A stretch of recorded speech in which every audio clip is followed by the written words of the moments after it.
Hello, everyone, and welcome to week 3 of class. I'm going to try to keep the video kind of short, just so that you guys don't have to spend forever listening to it, and that way you can just kind of get through it, get everything you need, and get to working on the assignment. If you looked at the syllabus, you'll notice that this week it's not like the typical weekly assignment, but essay is listed there. So basically, what we're doing is it's the same structure as the weekly assignment, but this is something that I want to go a little more in depth into. You'll see that on the assignment page. It's a very large breakdown, and I'm just doing that to be more clear about what I'm grading on for something like an essay. Institutionally, they want us to make sure rubrics are on stuff like that. So just making sure that I can provide that for you. You can see that guideline and how I'm going to look at it while I'm grading it. But the essay for this week, and really the topic of the week, is understanding the esports ecosystem. So this is kind of a culmination of all of the esports classes you've taken so far, everything from the intro to last year in class with me for performance management, and now a couple of the things that we've covered so far being like what is esports, and like the history and stuff of it. So I really want to take a deep dive into understanding many of the different things that go into esports or some of the things that are related to it and stuff like that. I'll end this video with a breakdown of the essay assignment and kind of talk through expectations and maybe some examples of stuff to write about and to cover. But one thing that I want to talk about that really goes into understanding the esports ecosystem is some of the current events with esports at a global scale. So a couple things that have happened recently over the past week or so um, has a lot to do with the esports World Cup and the esports Olympics. So a big one that's happened is Riot as like continued slash returning to the esports World Cup. They've committed to that. They actually published a news article on their website that I'm gonna link um, under or above this video. It'll be where it is. That you guys can kind of go through and see kind of like what their commitment to the esports World Cup is and kind of their what they want to do going forward. So to me, that's pretty interesting because Riot has been like they own their esports, right? And they do a lot of stuff. They, I mean, have studios where they compete on LAN for all their stuff. They do, in my opinion, a good job with esports and everything that they do and everything that they host. So to kind of give their IP to this big, really big third party tournament is really cool to kind of see their commitment to it. A lot of thoughts on the Esports World Cup and everything there, but to see someone like Riot be like, hey, we're going to have our games at this is kind of like showing that other titles should probably be there too because this is esports at a global stage. Also, with esports at a global stage, I'm talking about the Olympics and how the esports Olympics is going to debut a couple years later. So, yeah, a 12-year deal was signed with Saudi Arabia.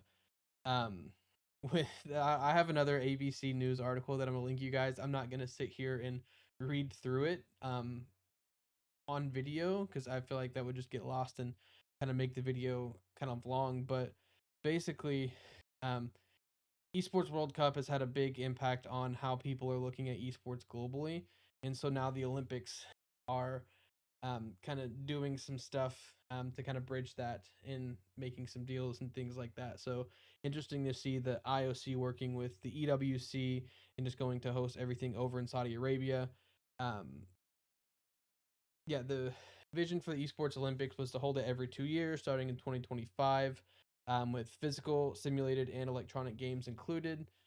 Um, so there's a lot of different things that go into this. This isn't very organized. I didn't plan to pull up the article and read it, but wanted to have it as a reference when I was talking about it. But yeah, esports Olympics is going to be in Saudi Arabia in 2027. I'm not even gonna. Can't. Ugh. Sorry, guys. I was gonna try to say the name of the city and didn't want to butcher it, and just brain farted.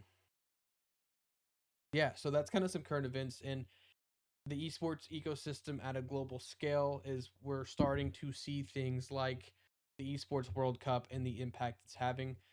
One thing a little more local, um, NA wise, DreamHack. So DreamHack is going to have some really cool things this year. It's going to be one of the first times that some really big esports titles are there together.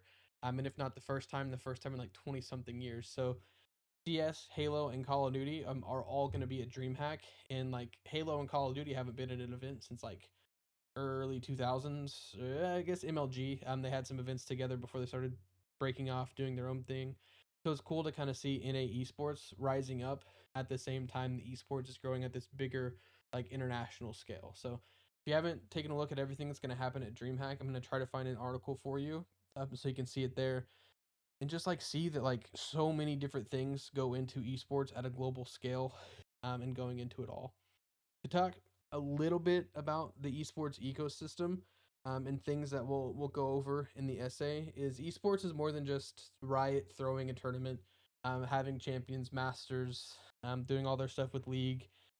There's a lot of things that go into esports and its ecosystem. There's all of the different like content and stuff that's made out of it. Professional players who stream, who just participate in all these different things like Twitch rivals, stuff like that. There's also like the impact the gaming industry has on esports and how if Riot pushes an update right before a big tournament, how that can change everything that things are going through, especially like the amateur level amateur esports, how it kind of plays into the ecosystem. Like for something like soccer, football at an international scale, you have all of these different club teams that feed into bigger teams, and you kind of move through and go up. There's not necessarily that in esports. Some people are found off of in-game rank.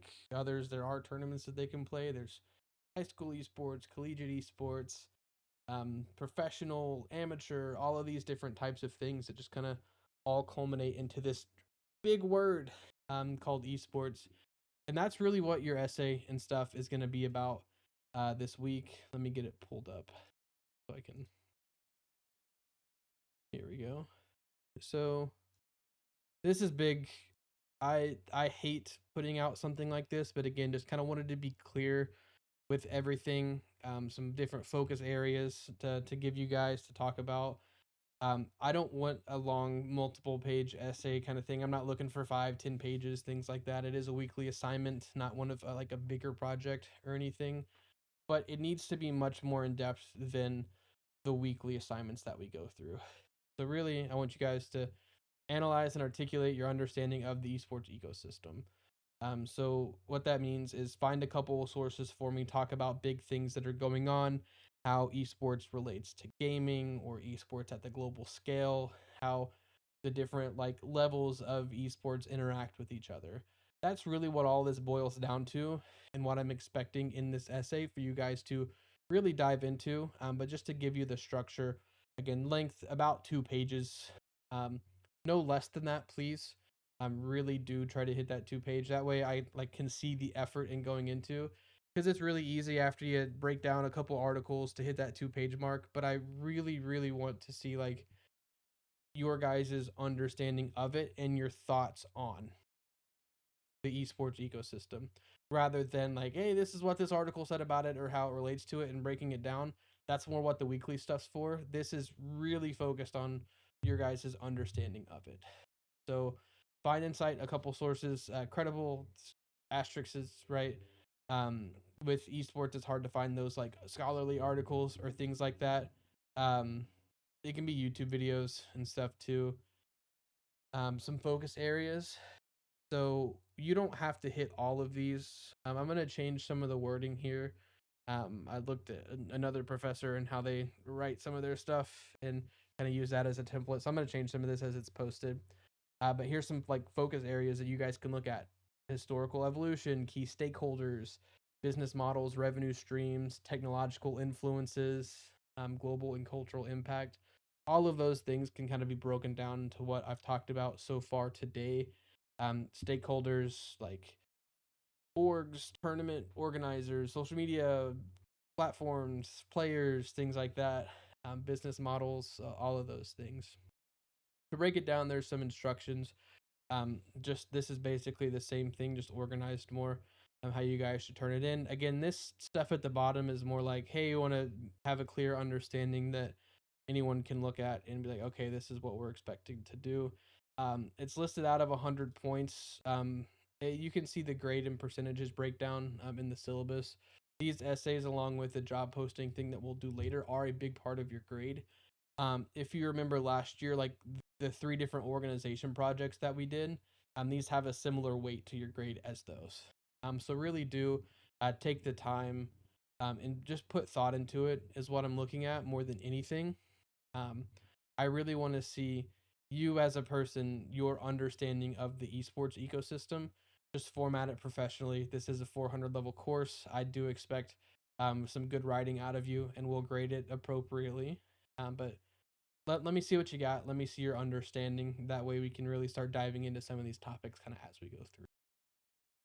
That's all that I have for this week. Some of it was just some jumbled words about current events, but I really wanted to focus on that essay breakdown.